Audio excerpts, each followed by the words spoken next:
Hi friends, நான் கிருத்திகா பிரபாகரன். இன்னைக்கு நம்ம எல்லாரும் ஒன்னா சேர்ந்து ஒரு எக்ஸ்பெரிமெண்ட் பண்ணி பார்க்கலாம். சரியா? ரொம்ப சிம்பிளானது தான். I believe universe, I love universe. இந்த வார்த்தையை கமெண்ட்ல டைப் பண்ணுங்க. I believe universe, I love universe. இந்த வார்த்தையை டைப் பண்ணுங்க. இந்த வார்த்தையை நீங்க டைப் பண்ணதுக்கு அப்புறம் உங்க வாயால ஒரு 9 தடவை I believe universe, I love universe அப்படின்ற வார்த்தையை ஒரு 9 டைம்ஸ் சொல்லுங்க. இன்னைக்கு டேக்குள்ள உங்களுக்கு நிறைய விஷயம் நடக்கும். என்ன நடக்கும் அப்படின்னா, உண்மையாவே யூனிவர்ஸ் மூலமா ஐ லவ் யூனிவர்ஸ் நீங்க சொன்னீங்கல்ல, அந்த வார்த்தைக்கு யூனிவர்ஸ் உங்ககிட்ட லவ் காட்டுவாங்க. அது யார் மூலமா வேணாலும் காட்டுவாங்க.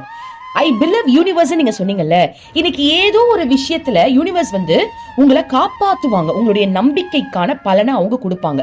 இந்த எக்ஸ்பெரிமெண்ட்டை நீங்க பண்ணிட்டு 24 மணி நேரத்துக்கு அப்புறம் நான் திரும்ப நாளைக்கு நான் போடுறேன். அதுல திரும்ப கமெண்ட் போடுங்க என்ன நடந்ததுன்னு. ஸோ இப்போ I believe, I love universe type பண்ணுங்க. ரொம்ப நன்றி. Thank you universe.